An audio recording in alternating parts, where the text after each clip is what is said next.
So it's 5:30 a.m. of Sunday morning.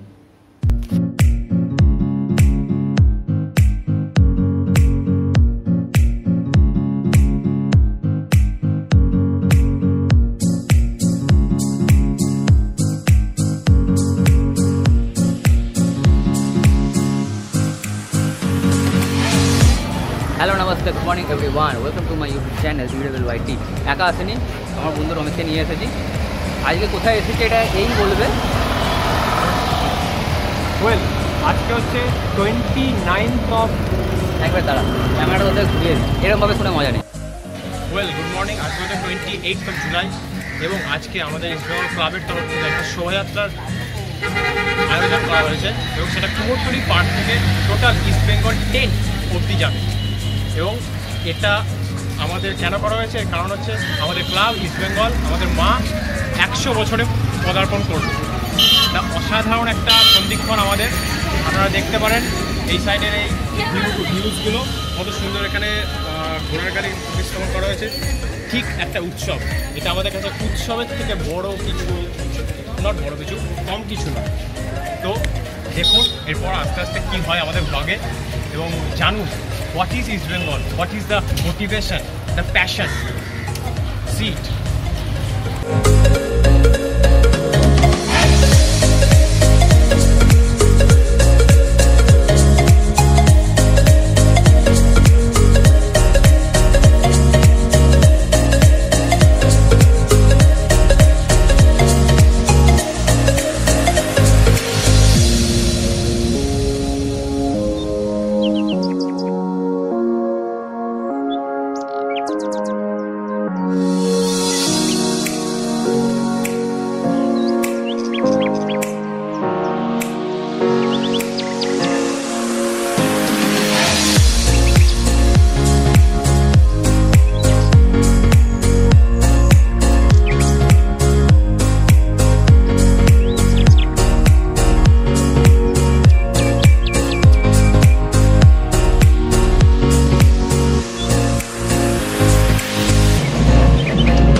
East Bengal,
তো এরপর শুরু হলো আমাদের মেন অনুষ্ঠান। তো 1920 সাল 28শে জুলাই জোড়াবাগান ক্লাবের সাথে কোনো একটি ক্লাব, সম্ভবত মোহনবাগান, আমি ঠিক জানি না, বাট মানে ওখানে যতটা শুনেছি ততটাই আপনাদের বলছি। জোড়াবাগান ক্লাবের সাথে মোহনবাগানের খেলা ছিল। জোড়াবাগান ক্লাবের প্রেসিডেন্ট ছিলেন সুরেশ রায়চৌধুরী। তো শৈলেশ বোস নামক একজন খেলোয়াড় ছিলেন, তাকে সেই খেলাতে নামানো হয়নি। তো তাকে না নামানোর কারণ যখন সুরেশ রায়চৌধুরী ক্লাব কর্তৃপক্ষদের কাছে জানতে যান, তখন তাকে কোনো জবাব দেওয়া হয়নি, কোনো যোগ্য উত্তর তিনি পাননি। তো সেই উত্তর না পাওয়ার রাগে তিনি সেই মুহূর্তে মাঠ ত্যাগ করেন, মাঠ ছেড়ে বেরিয়ে যান এবং তারপর তিনি ঠিক করেন যে নিজে একটি ক্লাব দাঁড় করাবেন। তো এরপরে তিনি রমেশচন্দ্র সেন এবং বেশ আরও কয়েকজনের সাথে মিলে 1 আগস্ট 1920-তে গঠন করেন ইস্টবেঙ্গল। সেখান থেকেই চালু হয় ইস্টবেঙ্গলের যাত্রা। এই অনুষ্ঠানটি শেষ হওয়ার পরই শুরু হয় প্রদীপ প্রজ্বলন। সেটির সূচনা করা হয় সুরেশ রায়চৌধুরীর উত্তরসূরি অমরেশ রায়চৌধুরী এবং ওনার পুত্রবধূ সঞ্জনা রায়চৌধুরীকে দিয়ে। ওনাদের প্রদীপ প্রজ্বলন করার পর একে একে প্রদীপ প্রজ্বলন করতে আসেন ক্লাবকর্তা, ক্লাব কর্তৃপক্ষ, ক্লাবের কোচ, ভাইচুং ভুটিয়া, ক্লাবের পুরনো খেলোয়াড় এবং সবাই একে একে প্রদীপ প্রজ্বলন করেন এবং অনুষ্ঠানটি এগিয়ে নিয়ে যান। এই প্রদীপ প্রজ্বলনের শেষ হওয়ার পর ক্লাব কর্তা, বিভিন্ন পুরনো খেলোয়াড়, বিভিন্ন সদস্য নিজেদের বক্তব্য পেশ করেন। যদি সেই বক্তব্যটি আমি ব্লগে লাগছি না, বিকজ ওটা করতে গেলে ব্লগটা অনেক বড় হয়ে যাচ্ছে, এমনিতেই অনেক বড় যাচ্ছে, তো সেটা কেটে বাদ দিয়েছি। যদি ওটা শুনতে চান তো কমেন্ট বক্সে জানাবেন, আমি আলাদা করে ভিডিওতে পুট করব।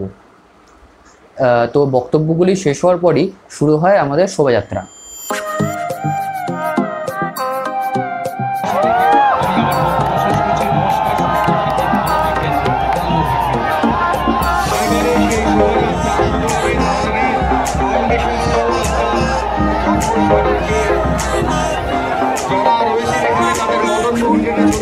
অনুরোধ করা হচ্ছে মদন মোহন লেন থেকে শোভাযাত্রা শুরু হবে, ইস্টবেঙ্গলের পদযাত্রা শুরু হবে।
এখন আছি এমজি রোড, এখন মেনলি আছি কলেজ স্কোয়ার মোড়।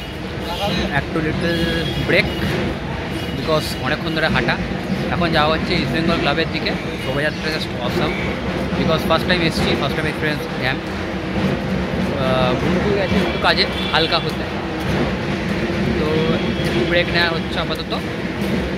আবার হয়তো শুনতে পাচ্ছেন যাচ্ছে শোভাযাত্রা, আমরা আবার জয়েন করবো বেরিয়ে। তো লেটস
ফাইনালি অনুষ্ঠান শেষ, এখন বাড়ির দিকে যাত্রা। আর রেকর্ড করতে পারবো না বাগাটা বাড়ি গিয়ে, বিকজ আমার স্টোরেজ ফুল। তো টাটা। তো আজকের ব্লগের জন্য ব্যাস এতটাই, বাংলায় প্রথম ব্লগ। তো যদি ভালো লেগে থাকে তাহলে লাইক করবেন, কমেন্ট সেকশনে জানাবেন এবং ভিডিওটি বন্ধুদের সাথে শেয়ার করবেন। এবং আপনি যদি আমার চ্যানেলে নতুন হয়ে থাকেন তাহলে please subscribe. So thank you for giving me your crucial time. Be yourself, do whatever you want. Bye bye.